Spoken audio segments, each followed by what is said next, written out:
Yo, what's up, everybody? My name is Blake Ricard, and I have been rapping since my freshman year in high school. Now, throughout my many years of rapping, there have been many influential and inspiring people. But when I think of where I am today, there's only one person that really sticks out, and his name is Andy Mineo.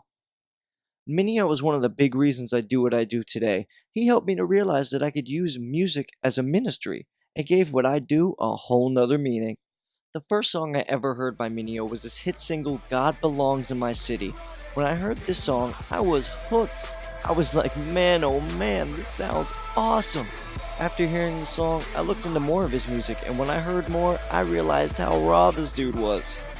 Mineo is a hip hop artist signed to a record label known as Reach Records. Along with being signed to Reach Records, he is also a part of the 116 Clique, which consists of hip hop artists Lecrae, Triple KB, Tadashi, and Andy Mineo himself. So how did Mineo get to where he is today with Reach Records and 116? Well, let's go back in time a bit. A native of Syracuse, New York, Mineo grew up in a single-parent home and was a troubled kid who was kicked out of school because of his anger issues and aggressive tendencies. Sports and music became positive outlets for Andy's excessive energy. Now, Mineo was involved in basketball and football before he was ever involved in music. He had originally started rapping as a joke. Now, although Mineo started rapping as a joke, his love for it all began the moment he heard his voice on his first recording. His buddy had got a program for the computer and they recorded in Mineo's living room. And the moment that Mineo heard his voice on a recorded track, he said, "Man, I want to do this forever." When Mineo got to about 15 or 16, he got all the equipment he needed to not only record himself, but have his friends come over and record them as well. Other people got word that he had the equipment and said, "Hey, I'll come over and pay you to record me." So he started doing that. He started making more and more money and bought more stuff so he could build a full studio in his basement with one of his friends. They created a little ghetto studio in his basement. Mineo became a hard-working young entrepreneur and not only recorded his own raps, but started a studio in his house where he recorded other young hopefuls. He became a local hero and at 17 had money, success, and everything most young guys are looking to achieve. Yet, even with Mineo's worldly success, there was still an emptiness and a restlessness in his heart. He found exactly what he was looking for when his sister Mary went to work at a church camp one summer and took Andy along with her. He was surrounded by loving people. There was a couple of guys that invested in him that summer, shared the gospel with him, and showed him what it was to follow Jesus. Now that's when he had his real first encounter with Jesus. It was difficult to grow in his faith when he returned home. Even all throughout high school, it was really difficult to follow Jesus without having any community. Mineo didn't have a home church. He didn't have any men to disciple him. Nothing. He didn't really get any of that until he started going to college. Mineo got away from the situation he was in. God put him in college. God put him around a bunch of people that love God. People that look like him, talk like him, and they were even into hip hop just like he was. Mineo met producer Alex Medina, who encouraged the young artist to check out Truce. Truce was a group of young people that would gather on Saturdays to work on performing arts for the purpose of evangelism.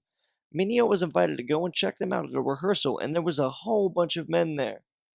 There were people his age, and they all loved God. They were an encouragement for Mineo to start walking with God again. They showed him that he could use his gifts for God. He didn't have to live the way he was living. He could actually use everything that he had for Jesus. He got connected with people that showed him that he could do more with his life and his music. Mineo traveled with Truce and began making a name for himself with projects such as Sin is Whack Volume 1. Soon, other artists were enlisting Mineo to add his considerable skills to their projects. He's been featured on Tadashi's Blacklight, Ambassadors Stop the Funeral, Flames Captured, and Lecrae's Background. Background was the first song Mineo had collaborated on with Lecrae, and since then, they started to build a relationship. Lecrae came to New York to shoot a music video for Background with Mineo. They started to realize that they had a similar vision, a similar mission in what they wanted to do with their music. They were looking to sign a new artist, and Mineo seemed to be the right fit, so he signed with Reach. And that is how Mineo got to where he is today with Reach Records. After being signed with Reach, Mineo has released many successful projects, including his free project formerly known, his debut album Heroes for Sale, and his most recent and very successful EP, Neverland. Mineo has inspired me to use my talents completely for the Lord. He showed me that music is a ministry. Before him, I had no idea that I could rap about God and use music to share the gospel with others. His music has inspired me to grind harder than ever before. After hearing his stories and seeing his success, I've been inspired to work harder than ever to get to where I want to be. No excuses.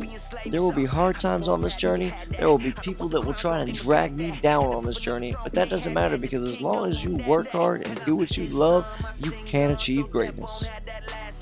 Well, guys, that's it for today's podcast. I hope you enjoyed what you've heard, and until next time, it's your boy Young Blake, signing off. Deuces.